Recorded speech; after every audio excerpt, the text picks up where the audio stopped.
pretty nice.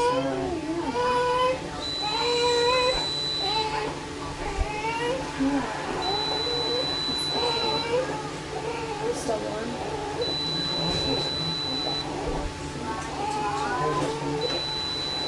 Our cardiologist that we have here that's visited with us, he said he's been here in practice for 15 plus years, and he's never seen a case like Logan's. So he said you could work a lifetime and never see a case like Logan's.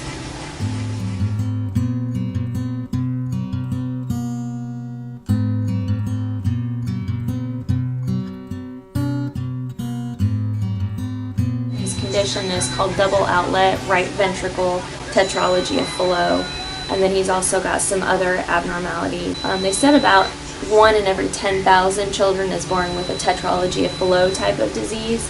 He actually has extra anomalies which make him about 1 in 100,000 cases.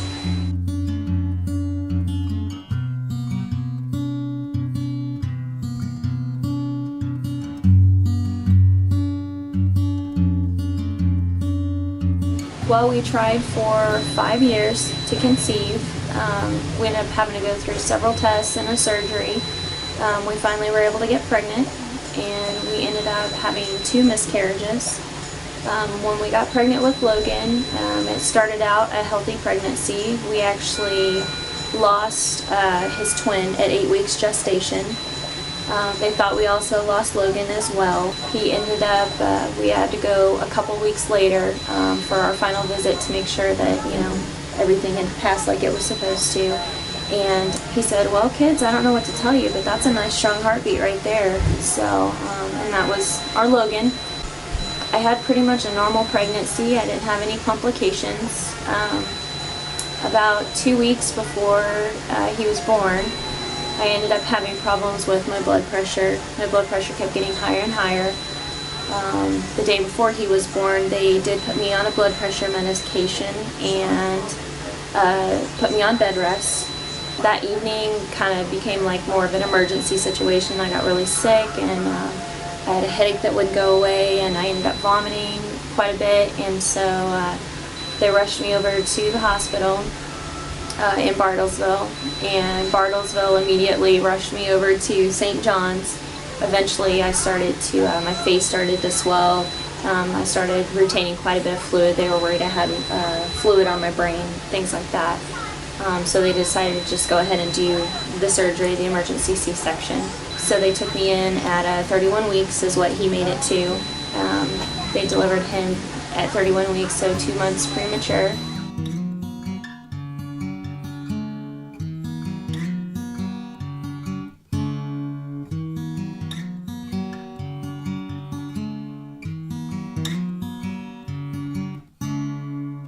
For the first week, he did great in the NICU. We didn't have any problems. We didn't know of any problems. He did great. He really thrived. And then the second week, they noticed that they were slowly having to increase his oxygen more and more. They couldn't really find out medically what was going on with him because he looked so great. So they did an x-ray of his chest. His lungs looked great. They didn't see really any problems there. They were worried about his lungs being premature. So they went ahead and did an echocardiogram on his heart, and at that point they found all of his anomalies and told us that he had some pretty severe heart complications that could only be fixed with surgeries, multiple surgeries.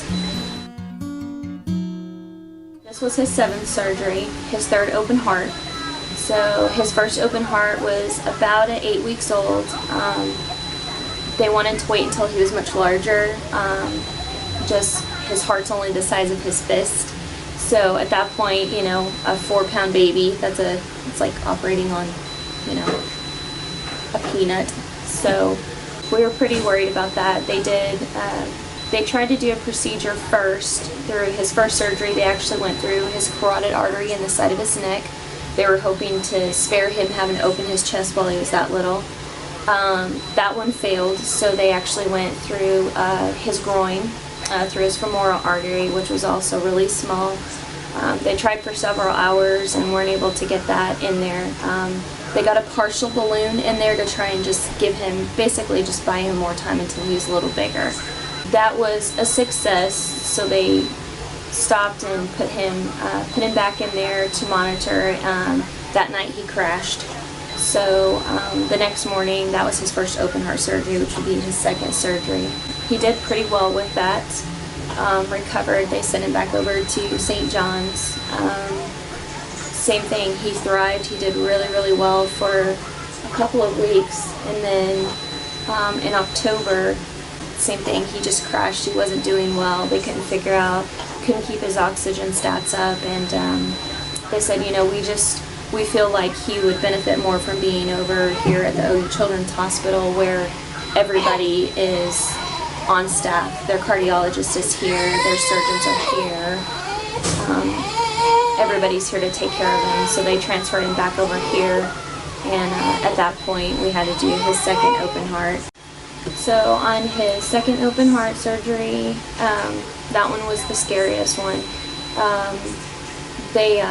He was struggling to keep his airway open and things like that. They asked us to step out while they went ahead and put a breathing tube in, basically, and put him on a ventilator. So we, stepped out of the room, and it was taking a really long time, and kept telling my husband, I said, I feel like something's wrong, something's not going right. And so they came out and said, well, we finally did get his tube placed, and we did get him on the ventilator, but we had to resuscitate him once. So at that point, he was, they got him stable, and they still thought that he would be okay to make it to surgery. First thing in the morning, he was going to be the first surgery. We got 2 calls in the middle of the night saying that twice they had to revive him again. So they lost him again twice. And then once that morning, right before surgery, they also had to resuscitate him again. So we had a total of 5 times that they brought him back. During the surgery, he actually did really well. They put him on the bypass and had monitors on and everything. He actually did very, very well. He ended up having chylothorax after his second surgery, so he had some fluid building up, and the formula was backing up into his lungs. They were worried about pneumonia, so they actually had to switch to a really low-calorie formula. So it smelled really bad, it tasted really bad, so he got a really bad oral aversion, and he wouldn't take anything by mouth. At that point, they recommended having a Mickey button put into his belly so that we could just feed him straight into his stomach. So he went and had that surgery done. They went ahead and watched him for a little while, and finally determined that he was, healthy enough to come home. He was having a few spit-ups here and there. We took him home just shortly before Christmas, December 18th. He got to spend Christmas at home. Actually, like Christmas Day, right after, he started to get really sick. I was having to really bump his oxygen up. He went home on oxygen as well. He just was struggling, and he seemed uncomfortable.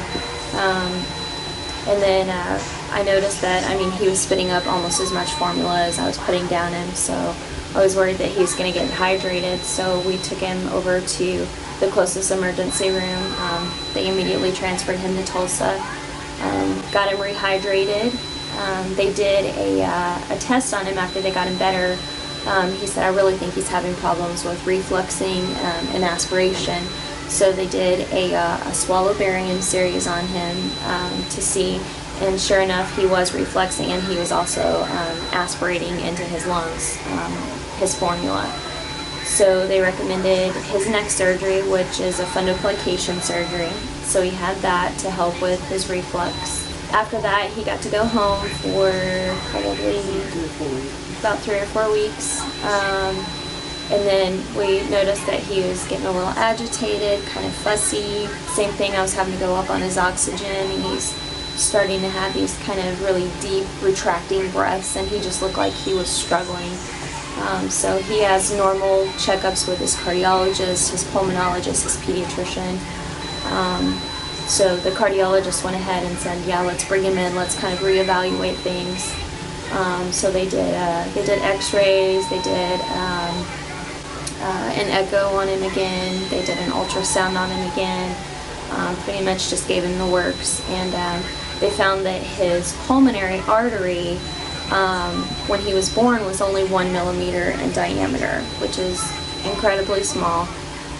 They were hoping that as he grew, that would grow with him, and it hasn't. So his pulmonary artery was still only 1 millimeter in diameter. They said for a child of his size and his age right now, his weight, that his should be closer to like a 5, 6, or a 7 millimeter. And he also was born, basically he has no pulmonary valve at all. So the blood that is going and getting pumped through there basically can just wash back out. So it's just kind of going in and coming right back out. So they recommended going ahead and having that surgery. He said, I don't think he's critical, but I am concerned, and I think it needs to be done, sooner than we were planning. This surgery was actually not supposed to be until March. So we had to do it a little earlier than planned, but they actually went in and put a stent in, and he's actually the youngest and the smallest baby to ever receive this type of valve. They're hoping that this last one where they actually open his chest, they're hoping that this will be the last time they have to open his chest for a little while. Worst case scenario with that valve, depending on if his body accepts it well or not, 2 to 3 years. Best case scenario, 8 to 10. The stent that they've placed, though, is going to have to be replaced like as he grows. So as he gets bigger, he's going to require more and more oxygen. So that stent's going to have to be increased. We're looking at several cath labs, which that'll be where they go through the femoral artery in his groin. So we won't have to open his chest. But they estimated about every 2 to 3 years for the remainder of his life. He's probably been home for 5 weeks total. Between 5 and 6 weeks, I would say. Yeah. He was home for 9 days the first time. He's been in the hospital well over 6 months out of his almost 8 months of life. He's definitely known the hospital setting very well. All the nurses remembered him from the last 2 times he's been here. Unfortunately, none of his surgeries have been planned. They've all been kind of emergency type things. But we're really hoping that this time that they've got him situated enough where we can have a little break, a little breather. He works incredibly hard. He works like 2 or 3 jobs. He works a regular job, and then he does things on the side. I worked up until I had him. I actually went back 4 weeks after my C-section. My doctor was not happy about it, but I begged. I told her I can't not be working right now, especially with the extent of hospital stays and stuff he's going to have. So I went back for a while, and then whenever he had his emergency first open heart, I did have to quit. And at that point, they were explaining just how extensive his care is going to be between his oxygen and his monitoring equipment and all that. So I did have to quit my job. I haven't been able to go back. There's not daycares that take kids like him. So we have been blessed that we had a very good church family that's helped a lot. They've been very while supportive. He was in the hospital, they would bring meals. Brought us meals. And they had a lot of people in Bouldersville ran like shirts for sale, so we love Logan and did some fundraisers, but it really is a lot of money to be able to do all this. I mean, without people helping us like financially, spiritually, emotionally, I mean, we would not be able to do this. We just wouldn't. Without everybody, all the support that we've got, there's just no way that we'd be able to take care of them the way we do. Like I said, our community has been really great to us. They've really reached out, and I'm shocked how many people have really pulled together and come together for him. We have people all over the world. I have people in Australia, in Spain, in all these different nations, all different states that send us messages just saying, hey, I saw your little guy on there, and we just wanted to send prayers and just say, for those people that are, going through the same thing, we realize, it's not easy, but, don't get discouraged. And there is some groups that she's a part of. They'll send the messages. Yeah, we have a Facebook page on there that has, it's basically just other moms and families that have children that were born with just congenital heart defects in general. Maybe not necessarily his condition, but just have, random abnormalities. So. but we've been really blessed.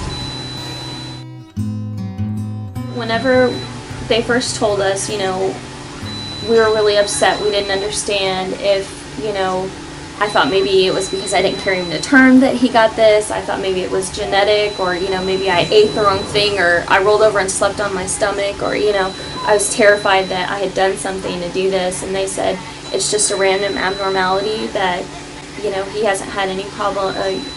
They don't anticipate any problems. And they said that most of these hard kids, they said, you know, just let them be kids. They don't really have any restrictions. He said just, you know, if he, you know, feels tired or whatever, he can rest, but other than that, he should have a full and happy life. And most of these tech kids actually live normal lives. They play sports, they do what they want to, just kind of as they tolerate. They just get to be kids just like everyone else.